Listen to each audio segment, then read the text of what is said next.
Sides don't play each other as often as you'd think, but now they face off on one of cricket's biggest stages. That Santos reports. Forget this being the biggest grudge match in cricket. It's one of the most intense rivalries in world sport.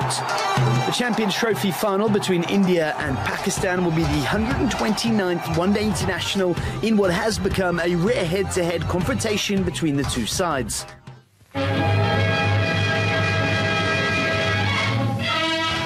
The first days of June saw the speeding up of history-making in New Delhi.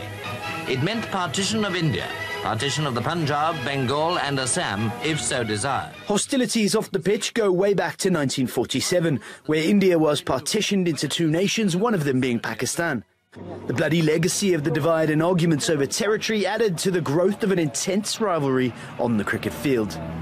Even last week, before the sides met in the group stages, protesters across India wanted the game to be called off due to rising political tensions between the two nations. The final on Sunday is expected to attract a little over 1 billion viewers. Pakistani fans look away now as the history between the two is rather one-sided. In ICC tournaments, India have beaten Pakistan 11 times. At the World Cup, Pakistan have never beaten their neighbours. The same goes for the World T20, where India lead 4-0. But Pakistan seem to do better at the Champions Trophy, where the fixtures are even at 2 apiece. So even though history is on India's side, Pakistan are in fine form and probably had the tougher route to the final. Previous encounters will count for nothing, though, come Sunday, where tempers will fray and there'll be more than the odd bouncer thrown in for good measure, as 1/7 of the world's population is expected to tune in for a grudge match like no other. And what a sporting rivalry it has been between these two nations. Now, someone who knows well enough what it's like to line up in this fixture is former Indian international Rohan Gavaskar, who joins us now from London. Rohan, thank you very much for coming on the show. Now, before we get into the technical aspect of these two teams, you have played against Pakistan twice during your career. And given that it's one of the most watched sporting events in the world, can you tell us what it's like from a player's perspective in the dressing room and out on the field? Oh, it's the big one. There's no question about it. As an Indian player or a Pakistani player, this is the big one. India-Pakistan don't play bilateral series anymore. The only time they face off against each other is when they're playing in an ICC event, which is either the Champions Trophy or the T20 World Cup or the World Cup. Even the fans watching, I mean, they get a lot more nervous. There's a lot more riding on a victory or a defeat. So look, it's a big one. There are going to be thousands of Indian fans at the Oval come Sunday, but what about the fact that at home you've got about 1 billion people who are probably going to be tuning in and watching this?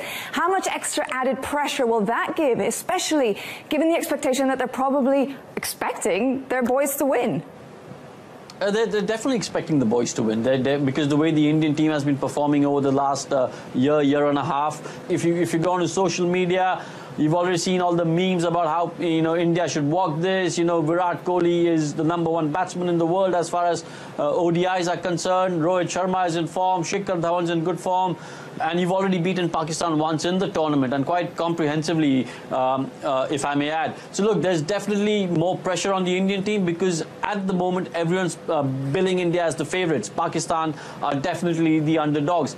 But having said that, if there's one team which can be as unpredictable, it's Pakistan. They can do anything on their day.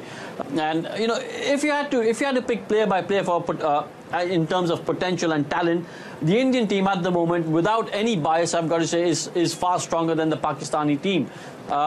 But look, if I was part of the Indian team at the moment, I would look at that as a positive. I would say that, look, we're going in the right direction. Forget that we're playing Pakistan. You've got to try and keep that aside and focus on what you can do. Focus on your ability, focus on your skill set. If we do that, like I said earlier, we should win this game. Okay, well, given the exception of that Sri Lanka game, the opening pair of Shikhar Dhawan and Rohit Sharma, they've been in a league of their own this tournament. So is there any fear at all that if they underperform or that they fail to do well, that could be a real struggle for the Indians?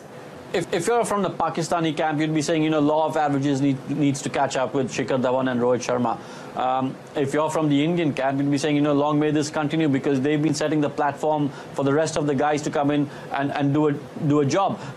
This Indian team, where as far as batting is concerned, has got a lot of talent and a lot of experience as well. You've got, like I said, Virat Kohli coming at number 3. Then you've got Yuvraj Singh and Mahendra Singh Dhoni, 2 world-class players.